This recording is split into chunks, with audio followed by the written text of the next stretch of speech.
Hello, this is NewFilmmakers LA in partnership with Movie Maker magazine. My name is Thales Correa and I'm here at South Park Center in Los Angeles. And we're here to talk about a very, very interesting film called Someone You Know. But before that, let's take a look at the clip.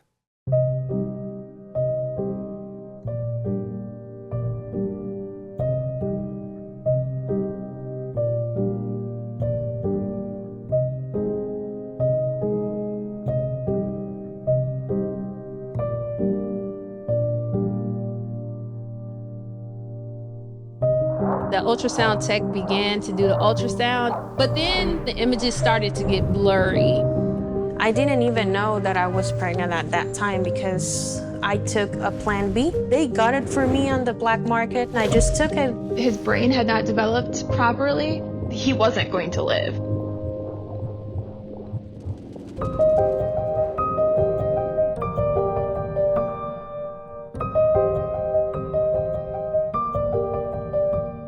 So there you go, that's a powerful short film, and I'm here with the filmmaker, Asha, Dahya.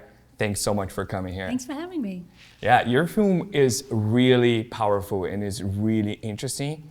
And first of all, I would like you to tell us a little bit, for those who haven't had a chance to see it, tell us the log line and a little bit about your journey and introduction of yourself. Yeah, so I'm the director and producer of Someone You Know. It's a short documentary film. It's 50% animation, 50% real interviews, and it follows three women. It's like a personal storytelling documentary. Three women sharing their experiences, having to overcome numerous barriers, navigating a hostile landscape to get an abortion later in their pregnancy. And spoiler alert, the hostile landscape is the United States, which I'm sure we're all familiar with right now. But what's really unique about this film is that these stories took place before Roe v. Wade fell, so before 2022. And it really kind of illustrates who the people are who get abortions later in pregnancy, what their experiences are, and why we need to advocate for reproductive freedom now more than ever. And when I was making this film, I didn't realize how relevant it would be in 2024. My initial goal was to release it before the election in 2020. Life happened, a pandemic, I had a second baby, and just all these different things were going on. And so I put it on the back burner, but now it feels like the right time to be releasing a film like this with its message and really sharing the personal stories, because that's what I hope people will connect with. Definitely. Yeah, and talking about that, I would love for you to tell us a little bit about your journey, because hearing your lovely accent, I heard you from Australia. Yes. And tell us a little bit how you got to this film, like your journey as a filmmaker. How did you start and up to this point of doing this amazing short? Well, Thales, how much time do we have? Because, well, in a nutshell, I've always been interested in filmmaking and media and TV. I started my career straight out of college in Australia after doing a film and media degree, working in kids television as a host. And loved it. So you've been on this I have been on that side many times. And really, I really loved it because it was a chance for me I got to travel the world and Australia and learn so much about media and how to make TV. And I've worked in reality TV, I've done lifestyle, pop culture, entertainment. But I think like as I was getting older, I really figured out what I was passionate about, and it was telling stories, stories that have meaning, that can impact people's lives and also reflect people's lives. I think there's something about storytelling and filmmaking that can help people make sense of ourselves and the world. And so I wanted to kind of use all the different experience that I had over my now 20-year media career. That makes me feel very old. Wow. You look amazing though. Thank you. It's the jacket. It's the jacket does it. I'm trying.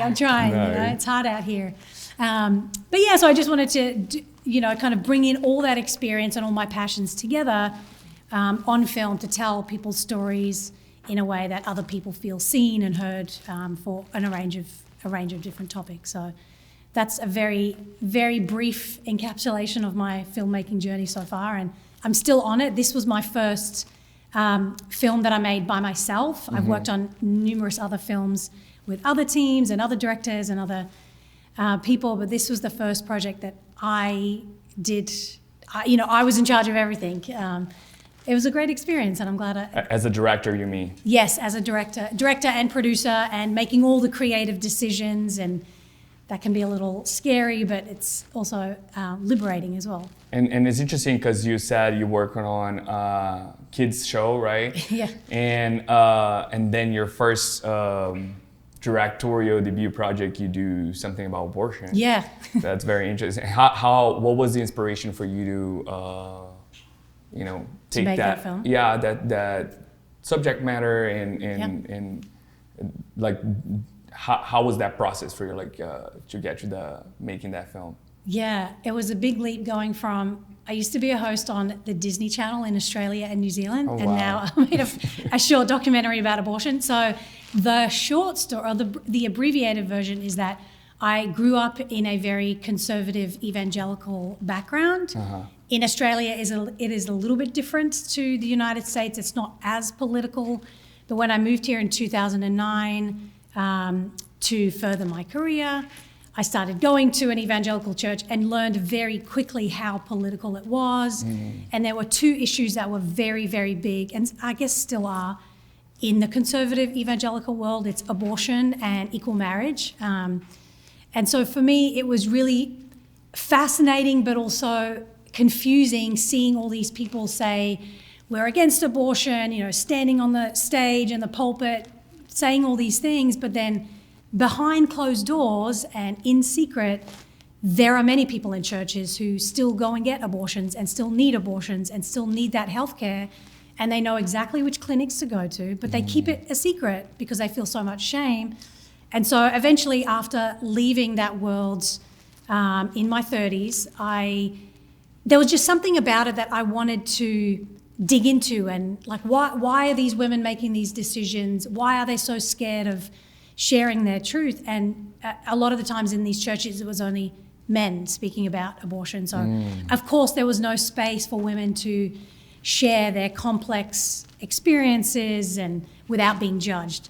So for me, it was my way of, giving voice to that, but also going on my own journey of learning and hearing new perspectives and understanding the issue of abortion away from someone or some institution telling me how I should think.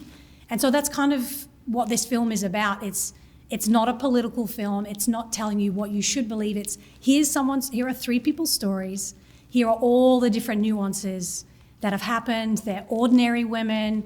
They could be your sister, your friend, your colleague, your mother, your partner. Someone you know. Someone you know, exactly. And so it is my way of sharing with even more people who might have been going on the same journey that I did, to be like, oh, there's more to this issue than what I'm being taught, quote unquote. And here's a really non-intrusive way to learn about that, watching a film that has beautiful animation and personal storytelling. Yeah.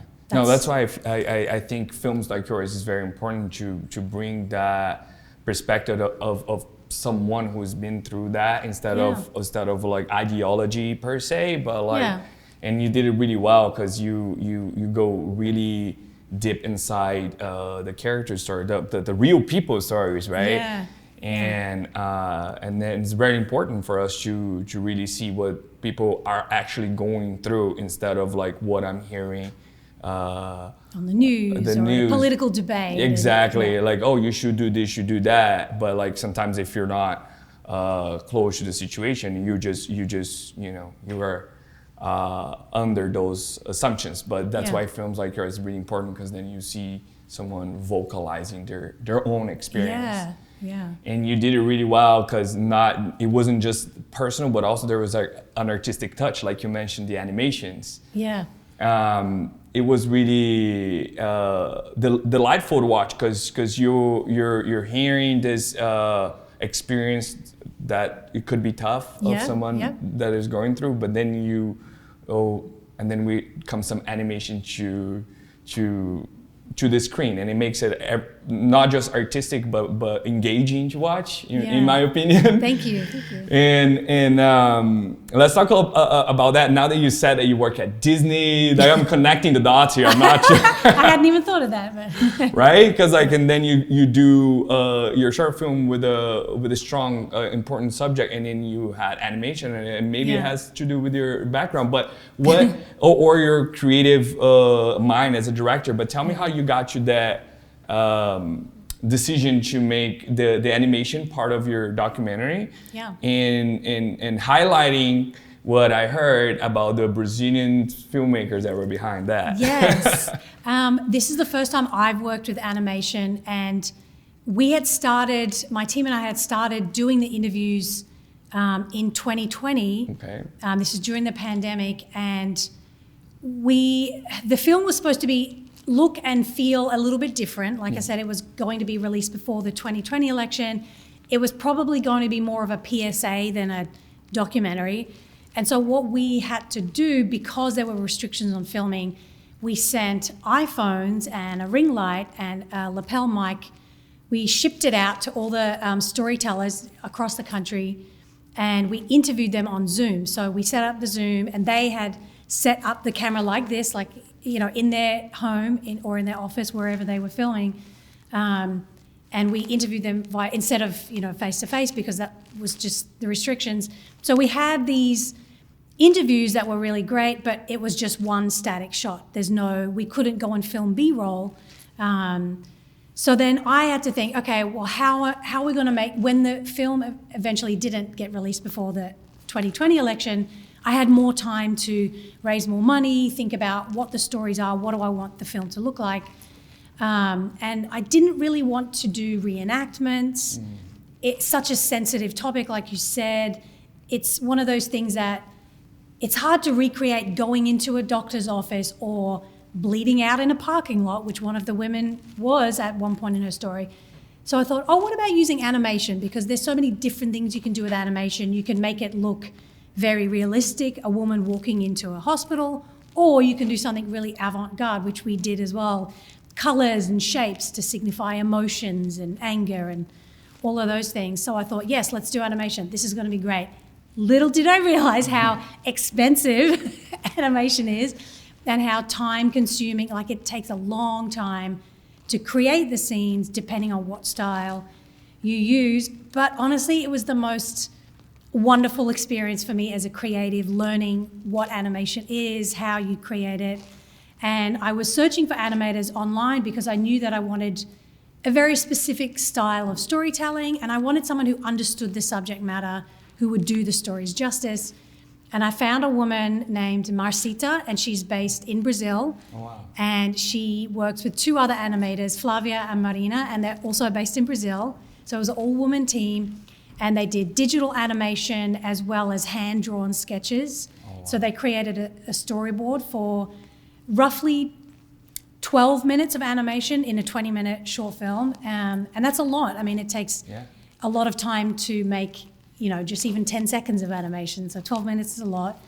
But it was the best year of this collaboration process, figuring out, like I would tell Marcita, these are the stories, this is kind of what I want to convey, what do you think? And she would come back with these brilliant ideas of, when Valerie's talking about wanting freedom of choice and wanting to make those decisions away from the government, instead of showing something very literal, why don't we show birds flying to signify freedom and that liberation? I was like, beautiful. And so just even ideas like that was a really cool way to collaborate with her and hear her ideas and interpret my intentions in a way that just felt right through the animation. So I highly recommend it. It'll push your creativity in ways that you didn't think were possible, but definitely worth it. So I'm glad I did animation. Yeah, and that's the power of filmmaking, right? Because it goes beyond language, beyond barriers that we're commonly used to believe that exist, and you're able to create something together. And that it speaks in one common subject that all women, I believe, understand. Yeah. And that's incredible. I heard also that we're excited to show your film tomorrow at that new Filmmakers Los Angeles here, and we're excited to see the reaction of the audience. But you've been around with the film on a festival circuit, right? Yes. Yeah. I would love to learn how has been the reaction. How's people been taking the film? Yeah. So the first festival it screened at was in March 2024 at the Athena Film Festival. That's where it premiered in New York. Oh, wow. And it was really great because it was a very receptive audience. It was at Barnard College. There are a lot of women filmmakers, and they really support female storytellers. And so I felt like I was in great company, and there were some other filmmakers who I really admire who were there in the same block as I was, and for social impact films and documentaries. So it was great to be in the room and very intimidating at the same time. But now that I've been in a few different screenings physically, and there have been some virtual screenings and film festivals I couldn't attend in person, but I think it's getting the reception that I thought it would, which people see the impact, and it's at times very heavy hitting, but it's also very well received, and it fires people up to be like, what can we do? How do we change this? Why is this happening? How long has it been happening? And I can't believe they let her go through that experience, and I can't believe she was treated like that, and the doctors told her this and that. And so that's been really validating to know that the message is getting across in the right way. And there are definitely one or two moments that I knew would be very shocking that I've heard the audience multiple times like gasp, like, so that feels good in the sense that it moves people, because that's what you want as a filmmaker, people to feel that emotion and leave with something to hopefully think about or do or share with the next person that they talk to. So it's been really nice to see the reaction, because a lot of time as a filmmaker, you're working away by yourself and in your computer. Yeah. A lot of this film has been made remotely, so it's a lot of Zoom calls. And so now to be in screenings, it's just really nice to be part of a community that can hear it and see it. And those are the react. best moments, right? When you see the audience gasping or reacting and going along with the wave of emotions of the film that you created. Yeah. Something that you cannot replicate online or in a link, right? You gotta be on the screenings. So that's why I think those screenings that are really, really important for filmmaking and the shared experience of cinema. Yeah, I agree. But I think for our filmmaking audience here, I think one thing that is always great to know is, especially on the time that we're living in the industry, like what keeps you motivated to keep doing films like that? I think I'm just stupidly ambitious. I think about these ideas and projects that I want to do. I'm like, I'm going to do it. And then I get into it. I'm like, why did I do this? Like, it's so hard. You just jump in a pool. It's like, oh my God, it's cold, like, but this is I gonna be gotta swim great. now. Oh, it's going to be so easy. I think what motivates me is just my passion. I think for every filmmaker, you have to find your why. You have to find what you're passionate about. Otherwise, it just makes it not fun. Filmmaking should be fun, and the industry is it's changing so rapidly that there's so little that we can rely on. But if you rely on yourself and your passion and your motivation, that's a good place to start, because there's times when you'll feel disillusioned and want to quit. I've done that many times, but then, you just have to remember why you're doing it and keep going if it feels right. Does that answer your question? Of course, that's beautiful. Find your passion, I think. Yeah. And what is next for you in your journey? I just wrapped a project, executive producing and co-hosting an audio and video series called Green Tide Rising. So it's a podcast and video series looking at Latin America's green wave abortion rights movement. Oh, wow. And the whole series, we did 8 episodes and an election reaction episode, which was just filmed this week. And the goal for this series was to show people in the US what it's like to fight for reproductive freedom under hostile governments. And here we are in the US right now. And what the green wave has been doing in Latin America and the Caribbean it's really incredible. It's this feminist movement that are defying, histories of dictatorships and authoritarianism and the influence of the Catholic Church to deny people bodily autonomy. But these women have been getting together and changing the laws, changing hearts and minds, flooding the media with these incredible messages, and they've now legalized abortion in 3 of Latin America's biggest countries, Mexico, Colombia, and Argentina. And it's not going to stop there. They're going to go to Brazil. They're going to try and change the law there. And I think there's so much that the US can learn from Latin America. So I've just wrapped that project, and now we're hoping to do a second round of marketing and PR and really get the message out there. So that's been these are the 2 projects that have been consuming me all year. And so. how do people can follow your path, your next projects? Is there a website or I don't know, an Instagram account that you want to share? Yeah, you can just go to ashadahya.com. You can also go to greentiderising.com to see Green Tide Rising, or someoneyouknowdoc.com and see all the good stuff about the film, behind the scenes, the experts, the resources, how the animation was made. So those are the best websites to go to, and all the social media links are on the sites. Thank you so much, Asha. We're excited to see what you're doing next. We're going to be following you close. And thank you for watching. This was New Filmmakers Los Angeles in partnership with Movie Maker magazine, and I'll see you next time.